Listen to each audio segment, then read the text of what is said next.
So wills and trusts, the gigantic differences. Let's start with wills, actually. Wills are public documents because they go through the probate court process. So people can find them, view them, because they're going to be in the public system, the court system. Wills are the only documents that you can name a guardian for a minor child. Trust can't do this, so a will is a must in this case. Wills disperse assets outright. That means they give things to people, period. They lack longevity. They have to go through the probate court process, so there has to be an opening and there has to be a closing.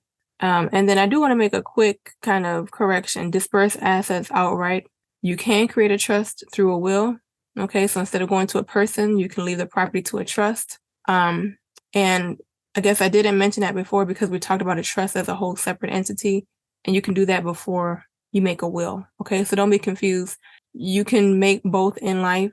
Okay, you don't need to wait until death and the will to take effect for you to make a trust. Again, wills only go into effect on the death of the testator, right? The person who created the will. That's when they become effective. That's when all the provisions come into place. And wills require a personal representative to distribute the assets according to the will. Now, trusts, on the other hand, are private documents. They bypass the probate court process. They do not name a guardian for minor children. They disperse assets either immediately or over a period of time. So there's a little bit more flexibility and longevity. Trusts also have a definite purpose, which guides us. That means that this is the key to why the trust is created. If the purpose is no longer there, the trust no longer needs to be formed. Okay, but you can extend that over a period of time, again, because they have longevity. There are diverse types of trusts for various purposes, okay? And the list we went over yesterday were just very few examples, all right? There's a much longer list, okay? But we don't need to go over each and every single one. Just know that because the purpose is kind of driving it, there are different types for different purposes. The trust can include specific guidelines, timelines, and requirements for dispersal of the property, the trust property, which is known as the corpus. So unlike a will where everything has to get out within that probate court process, the trust can have its own parameters, its own deadlines, its own guidelines for how that property and when that property is distributed.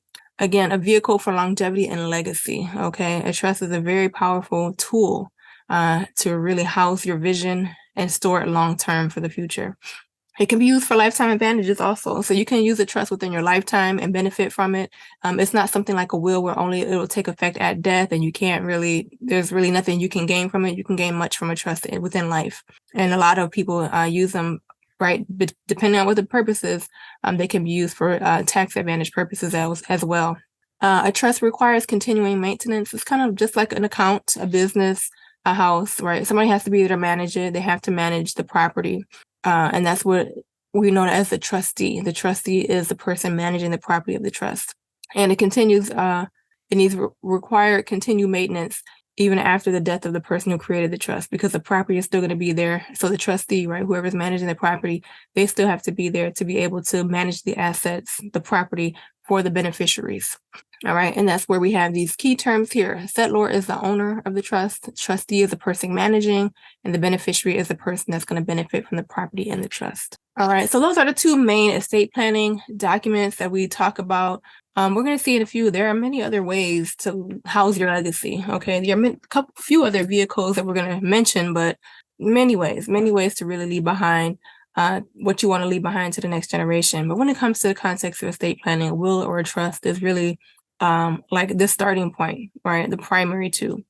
All right. And then again, what's going to be best for you is going to depend on you. So these are three considerations to think about when thinking, which one do I want? Which one do I need? Review your circumstances first and foremost, right? What do you have right now? What do you need right now? What are you hoping for right now? Right now, review where you are. Refine your goals. So kind of what are you looking to achieve? What are you looking to achieve short term? 6 months, 1 year, maybe even 5 years for you is short term. Long term, 10 years, 20 years, 30, 50 years beyond where you are now. What do you want that to look like? Who do you want to be benefiting from it? Okay. Are you reaching impact? Is it just going to be family? Is it going to be neighborhood? Is it going to be statewide, nationwide, global?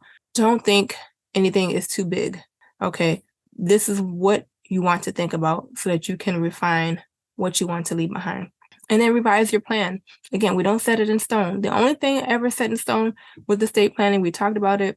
I think it was during day 3 when we went over the tools we use, is an irrevocable trust. That means it's a trust that cannot be revoked. It cannot be changed. It cannot be taken back.